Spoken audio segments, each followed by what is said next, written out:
Bonjour, ce matin au micro de France Culture, dans Foi et Tradition, je reçois Jean-Pierre Mahé pour la sortie en librairie d'un livre important. Tant par le sujet que par la taille, plus de 700 pages, consacré à l'histoire de l'Arménie, des origines à nos jours. Un livre qui vient de sortir chez Perrin. L'Arménie, écrivez-vous, est une nation à la lisière des mondes, sur la ligne de partage entre les grandes civilisations de l'Orient méditerranéen et de l'océan Indien. Il est impossible de résumer une telle histoire, un tel prestige, pour un pays qui nous est connu par son entrée précoce dans le monde chrétien, par son art, son architecture et ses nombreuses traditions. Alors Jean-Pierre Mahé, bonjour. Bonjour.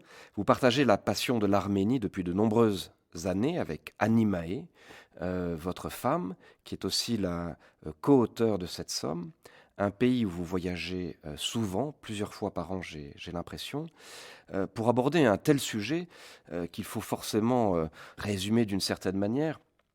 Il est difficile de parler de plus de 1700 ans ou 1800 ans d'histoire en quelques minutes. Je serais tenté de vous poser une première question sur ce qui pourrait résumer l'esprit du peuple arménien, son histoire depuis des siècles.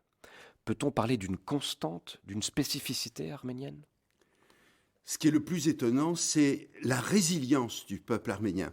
Quand l'évêque Desmond Tutu a visité le monastère Saint-Jacques de Jérusalem, il a regardé attentivement tous les objets qu'on lui a montrés et il a conclu « Dieu a créé les Arméniens pour tester la résistance ou la résilience de la nature humaine ». Et quand on y réfléchit, c'était inscrit en quelque sorte dans la géographie. C'est-à-dire que l'Arara, c'est la montagne de l'Arche de Noé. C'est-à-dire c'est le moment où l'humanité a failli périr et où elle est née, où elle a été créée une deuxième fois. Eh bien, un très grand écrivain contemporain de l'Arménie, Hrant Matevosyan, a écrit que l'histoire de l'Arche de Noé s'est passée des cinquantaines de fois en Arménie. Et il en donne plusieurs exemples, rien qu'en évoquant l'histoire de sa famille. Et je dirais que le plus grand poète des Arméniens, qui est Saint Grégoire de Narek de l'an 1000, compose, si vous voulez, des prières dans lesquelles tout paraît désespéré et tout reprend au moment où l'on croit que ça va disparaître. Alors bien entendu, on pourrait parler de la langue, on pourrait parler de la religion, on pourrait parler d'un rapport avec l'oralité, mais cette résilience extraordinaire des Arméniens, c'est ce qui frappe le plus l'auteur d'une histoire de l'Arménie des origines à nos jours. Alors, ce qui est passionnant dans votre ouvrage, donc, qui est c'est une tentative folle finalement de résumer, c'est une ambition extraordinaire de résumer une telle histoire dans un seul livre, et je dois dire que vous aviez tous les deux vraiment réussi ce travail. Alors, il y a une partie qui m'intéresse particulièrement et qui est souvent complètement évacuée lorsque l'on parle de l'Arménie, c'est la période pré-chrétienne finalement. Parce qu'on connaît bien entendu la gloire de la conversion de l'Arménie au christianisme, mais finalement, que savons-nous sur les origines même du peuple arménien, sur sa langue par exemple ? Justement, la langue est un témoin des origines. Et je ne vais pas vous raconter toute l'histoire des recherches sur la langue arménienne, ça nous demanderait beaucoup trop de temps. Mais il est intéressant de savoir que comme il y a à peu près 2000 mots iraniens très anciens en arménien, c'est-à-dire attestés de la traduction de la Bible, on a classé tout d'abord l'arménien dans les langues iraniennes. Et puis, petit à petit, on s'est aperçu qu'il y avait un certain nombre de noms de base, le père, la mère, les noms de chiffres, etc., de nombres, qui échappaient à la famille iranienne et qui marquaient la couche profonde du vocabulaire arménien. Et on a cru très longtemps que l'arménien, à lui tout seul, formait une branche spéciale de l'indo-européen. Et dans le dernier quart du XXe siècle, les comparatistes sont arrivés à la conclusion, qui paraît à peu près certaine maintenant, que l'arménien appartient, avec le grec et l'albanais, à une famille balkanique de l'indo-européen. Donc, il y a environ 2000 ans avant Jésus-Christ, ils étaient à l'heure actuelle dans la Thrace ou dans la Bulgarie actuelle. Après ce qu'on a appelé la guerre de Troie, ils ont passé les détroits et ils se sont enfoncés dans l'Asie mineure. Une partie d'entre eux a fondé le royaume de Phrygie au 1er millénaire avant notre ère, et l'autre partie est allée jusqu'à l'Euphrate, où ils ont été un moment arrêtés, d'abord par les Assyriens, ensuite par l'État d'Urartu. Et dans les années 600 avant Jésus-Christ, ils ont profité de la chute d'Urartu pour s'implanter sur le plateau arménien. Alors évidemment, en disant cela, je formule une hypothèse qui n'est pas celle de tout le monde, mais qui est principalement fondée sur le témoignage de la langue arménienne. Parce que c'est presque la première fois que j'entends cette... alors je ne suis pas un spécialiste bien sûr des questions arméniennes, que j'entends cette théorie balkanique, ce qui est quand même assez intéressant parce que ça nous montre un exemple finalement de peuple, alors d'exil ou disons de déplacement d'ouest en est, parce que le cycle historique normalement c'est d'est en ouest, c'est-à-dire toutes les migrations des grands peuples connus. Alors là on aurait l'exemple contraire finalement d'une émigration vers l'Orient. Oui, vers l'Orient, mais évidemment, c'est à une période qui est très ancienne, donc qui se situe au 2e millénaire avant notre ère, enfin pendant près d'un millénaire, au 2e et le 1er millénaire. Donc des Balkans au Caucase, quel voyage tout de même. Oui, et alors évidemment au Caucase, eh bien ils vont trouver des couches de population plus anciennes et il va y avoir une fusion entre ces populations. Et on voit très bien que quand on compare, par exemple, quand on sait à la fois l'arménien et le géorgien, on voit très bien que l'arménien est une langue indo-européenne, mais qui a été influencée par un substrat caucasique, c'est-à-dire un substrat plus ancien. Donc il y a une fusion, une hybridation de cette langue. Alors vous êtes un grand spécialiste des langues. Dites-nous un petit peu plus par rapport à cette mosaïque du Caucase. Et on a une 50aine de peuples qui cohabitent. Pourquoi les Arméniens arrivent tout de suite à être identifiés comme tels, avant d'être chrétiens ? Alors, il y a plus cinquantaine de peuples. C'est Strabon qui raconte qu'au marché de Dioscurias, c'est-à-dire de Sochoumi, certaines personnes, dit-il, qui n'ont aucun sens des réalités, disent qu'on parle une 50aine de langues. C'est peu. C'est peu. C'est-à-dire que si on prend les conclusions des linguistes actuels, il y a 35 familles principales, et naturellement, comme chacune des familles principales comporte plusieurs langues, on peut aller jusqu'à 300 à peu près. Voilà. Donc, ces langues, naturellement, ne sont pas toutes autochtones du Caucase, elles ne sont pas toutes caucasiques. Il y a des langues iraniennes, comme le kurde, il y a la langue arménienne, dont on vient de définir l'origine, et puis il y a des langues turciques, il y a toutes sortes de choses comme ça. Mais les Arméniens s'installent au fond, au sud, et au sud-ouest de cette zone. Et donc, ils sont les plus proches de l'Asie mineure et, j'allais dire, de la conquête romaine. Et c'est pour cette raison qu'on va les connaître le mieux dans les sources. Parce qu'ils sont au contact de l'Empire romain. Ils sont très vite au contact de l'Empire romain. Et d'une certaine façon, c'est les Romains qui ont reconnu Artaxias, qui n'était qu'un satrape révolté du roi des Perses. Ils l'ont reconnu comme un roi et ils lui ont donné une dimension internationale. Alors géographiquement, resituons un petit peu le contexte de l'époque. Vous avez évoqué l'Anatolie, l'Asie mineure. Où sont installés les peuples de langue arménienne à l'époque ? Eh bien, c'est le lac de Van, le lac de Van le lac de Van. Et puis ensuite, ils s'étendent évidemment vers le nord et l'est jusqu'au lac Sévan. Mais d'un autre côté, ils descendent jusqu'au lac d'Ourmia. Et ils occupent une partie qui est presque à la lisière de la Cappadoce et qu'on va appeler la Petite Arménie. Mais ce qui est intéressant, c'est que les lignes de montagne ont fait que la Petite Arménie n'a presque jamais été réunie à l'Arménie majeure, parce que ça a toujours formé des États différents. Alors, arrive la conversion au christianisme, qui fait entrer l'Arménie, disons, dans la grande histoire de notre monde connu, en tout cas. Que savons-nous exactement ? Que disent les sources sur cette conversion ? Alors, le point qui est important, c'est que les seules sources que nous avons sont arméniennes. C'est-à-dire que elles sont arméniennes et du même coup, elles sont postérieures à la création de l'alphabet. Donc, mettons 450. C'est-à-dire qu'elles sont en fait séparées de la conversion du roi Tiridate au début du IVe siècle par 150 ans. Ça fait beaucoup de temps. C'est-à-dire assez de temps en tout cas pour laisser place à la légende. Et puis, si on va un peu plus loin, la conversion de Tiridate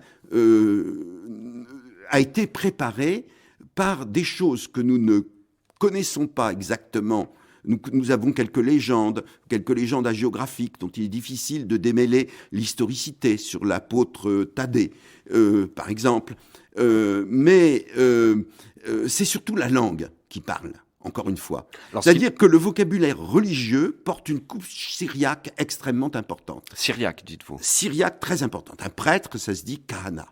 Un moine, ça se dit abera. Et abera, ça vient de Abila, celui qui pleure sur ses péchés, n'est-ce pas? Alors, ça veut dire que dès l'âge apostolique, mettons, dès le début, la fin de l'âge apostolique, dès le début du IIe siècle, il y a eu des chrétiens qui sont venus de Syrie et qui ont commencé à répandre le christianisme au sud de l'Arménie. Et au IVe siècle, nous avons un roi qu'on appelle Tiridate et qui a été converti par un chrétien venu de Cappadoce et qui s'appelait Grégoire l'Illuminateur. Alors de Cappadoce, la Cappadoce romaine d'Orient, la Cappadoce byzantine en quelque sorte. Oui, la Cappadoce byzantine. Alors pourquoi est-ce qu'il est venu en Arménie? Oui. Alors, la chronique arménienne... Il n'était pas arménien lui-même du coup, Grégoire de Nazianze. Alors la chronique arménienne... Alors, moi, je ne suis pas sûr qu'il soit arménien, bien entendu. Mais la chronique arménienne nous dit qu'il était d'ascendance sparte et qu'il avait été transporté en Cappadoce dans sa toute petite enfance à la suite du massacre de ses parents. Une sombre histoire de vengeance entre la famille royale et la famille de son père. Et que c'est pour expier le crime de son père qu'il est venu en Arménie. Alors il y a des explications qui sont plus naturelles. Et je crois que c'est vers là qu'il faut regarder. Il est venu en Arménie très probablement parce qu'il était persécuté dans l'Empire romain. Il y a plusieurs vagues de persécution. Et donc il est passé de l'autre côté de la frontière en se disant que la situation était plus tranquille. Il a été bien accueilli à la cour du roi. Qui se trouve où à l'époque? Elle se trouve à Varar-Chapat, c'est-à-dire Etchmiadzin, l'Etchmiadzin actuelle. Qui est la République d'Arménie actuelle. Oui, qui est dans donc la République. Le Caucase. Oui, sur la rive, on peut dire, gauche de l'Araxe. Et Grégoire rencontre le roi. Il rencontre le roi. Convertit. Ça ne se passe pas tout à fait comme ça, naturellement. Mais pourquoi devient-il d'abord un conseiller du roi? Probablement, justement, parce qu'il vient du pays des Grecs. Et donc, il sait le grec parfaitement et il peut faire valoir ses aptitudes à la chancellerie royale. Et puis, un beau jour, il se découvre comme chrétien. Le lendemain, on avertit le roi que c'est aussi le fils du meurtrier de son père. Donc, le roi le met à la torture et le jette en prison. Et combien de temps est-il resté dans la fosse profonde à Khor-Virap? Nous ne le savons pas. La chronique dit 13 ans. Ça paraît beaucoup, 13 ans. Je vous rappelle que vous êtes à l'écoute de Foi et Tradition ce matin sur France Culture et nous évoquons l'histoire de l'Arménie par une somme exceptionnelle qui vient d'être publiée chez Perrin dans la collection Pour l'Histoire. Et je reçois Jean-Pierre Mahé ce matin qui exprime beaucoup de passion dans cette histoire. Nous avons évoqué donc l'arrivée de Grégoire l'Illuminateur en Arménie. Qu'est-ce qui se passe ensuite jusqu'à la formation de la langue arménienne, c'est-à-dire la création de cet alphabet arménien qui devient après un facteur d'identité très important? Alors évidemment, la langue arménienne est formée depuis bien avant la période chrétienne. C'est-à-dire que il faut remonter vers 180 avant Jésus-Christ pour que, comme nous le disent les historiens grecs et latins, le roi Artaxias ou Artachès impose la langue à tout le pays d'Arménie. Donc c'est à ce moment-là que ça se fait. Mais c'est une langue uniquement orale. Il ne faudrait pas dévaluer l'oralité. L'oralité, c'est une richesse extraordinaire. C'est-à-dire que pourquoi est-ce qu'on n'écrit pas? Pourquoi est-ce qu'on n'écrit pas? Parce que l'écriture dans le passé arménien, ça servait uniquement à fixer les tributs, les impôts des rois étrangers, hein, tout ce que devaient payer les Arméniens, etc. Puis il y avait aussi un scribe des dieux qui s'appelait Tyr, d'où le nom de Tiridate d'ailleurs, et qui était chargé d'inscrire sur des tablettes, sur des grands rouleaux, les péchés des hommes.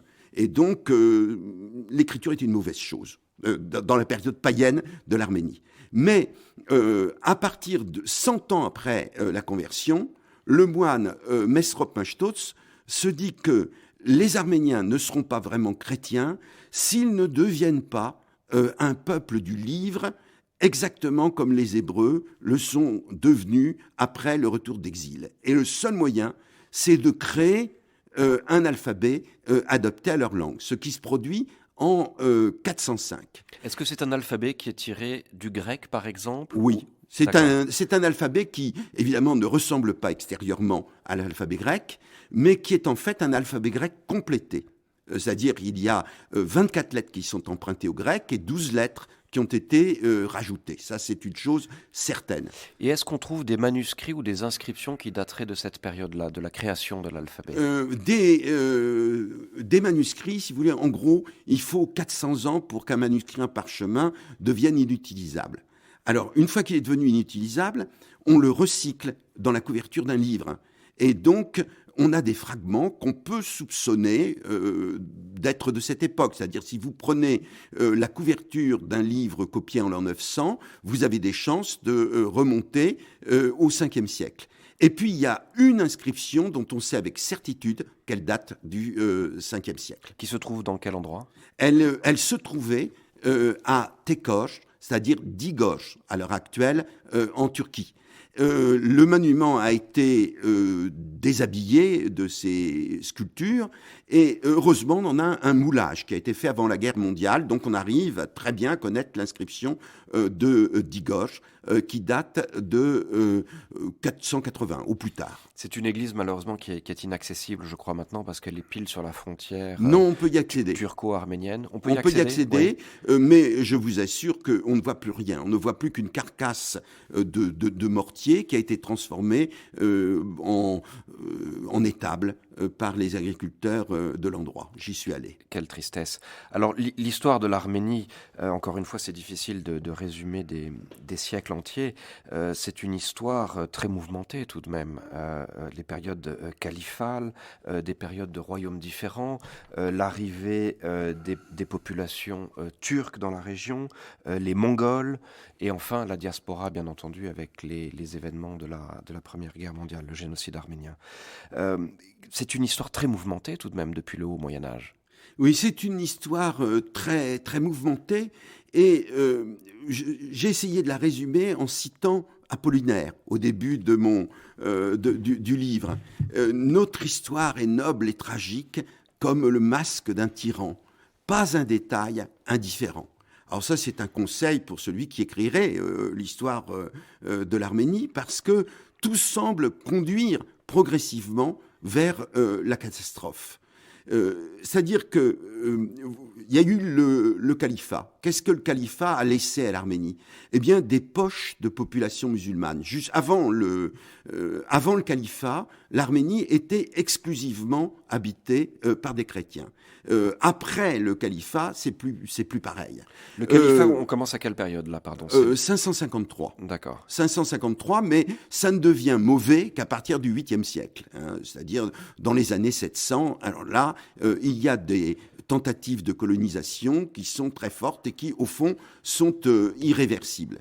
Et si les Mongols ont appauvri considérablement le pays, mais peut-être que le point le plus important, ça a été que même les Mongols ont gardé l'aristocratie locale. C'est-à-dire, ils ont rendu tributaires les princes arméniens, mais ils ont maintenu en place. Ceux qui ont enlevé, déraciné l'élite arménienne, ce sont les Ottomans. Les Ottomans ont décidé, ont confisqué toutes les terres qui sont devenues les terres du sultan. distribués à ses officiers, si je puis dire. Et puis, ils ont gardé quelques vakefs, c'est-à-dire des monastères. Et puis, pour le reste, eh bien, tous les Arméniens ont été transformés en raya. Et donc, il n'y a plus d'élite arménienne sur place. Mais dans la zone de l'Empire ottoman. Dans la zone de l'Empire ottoman, mais ça fait les 2 tiers de l'Arménie. C'est-à-dire que de l'autre côté, il y a l'Empire safavide. Et dans cet Empire safavide, le relief fait que certaines régions, notamment le Karabakh, dont il est beaucoup question ces temps-ci, restent autonomes et donc gardent des princes arméniens. Mais partout ailleurs, la même chose se passe. Et puis il y a la grande déportation des Arméniens à Ispahan. Et donc, on va assister, à partir du XVIIe siècle, à une situation très étonnante. C'est-à-dire que les Arméniens tout entiers, le peuple en lui-même, est réduit à l'état de raya, sans aucune élite sur place, sauf peut-être quelques clercs qui se maintiennent dans les monastères. Et les élites sont extériorisées. Elles sont à Constantinople et elles sont à Ispahan. Est-ce qu'on peut parler déjà de diaspora à cette époque-là ? Oui, certainement. On peut dire que la diaspora devient un problème, un phénomène très sensible à partir du XIe siècle, c'est-à-dire à partir de la prise d'Ani par les Seldjoukides, et comme ça. Après ça, la prise de conscience est plus lente, c'est-à-dire ce sont les catholicos du XIIe siècle qui adressent des lettres encycliques dans lesquelles il est question de diaspora. Et c'est au XIVe siècle que naît le type littéraire de l'émigré. Là-dessus, il y a des poèmes, il y a des Antouni, qu'on appelle les chants des 100 maisons.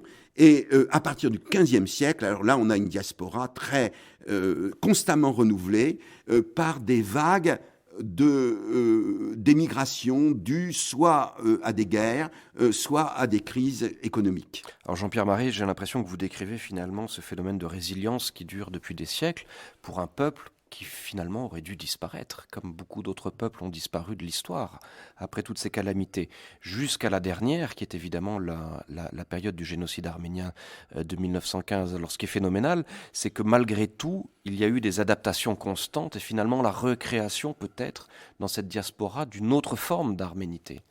Oui, certainement, il y a eu une autre forme d'arménité, c'est-à-dire que aujourd'hui, on s'appuie sur l'Église, on s'appuie pour maintenir d'abord le cœur, je veux dire, de l'identité nationale, maintenant depuis 1700 ans, qui est le christianisme arménien, qui est...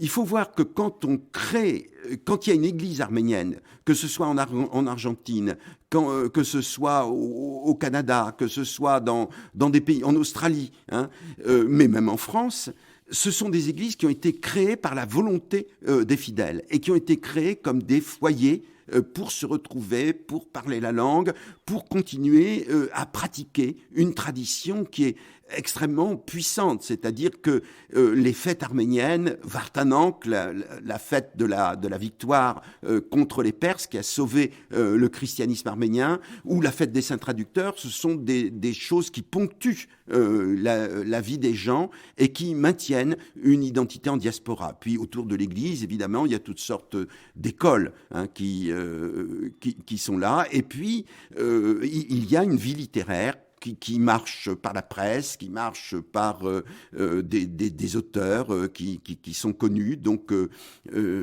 effectivement, il y a une autre forme d'arménité, et une forme d'arménité qui paraît désormais quelque chose d'irréversible. Parce qu'il faut voir que le génocide de 1915 a inversé les proportions.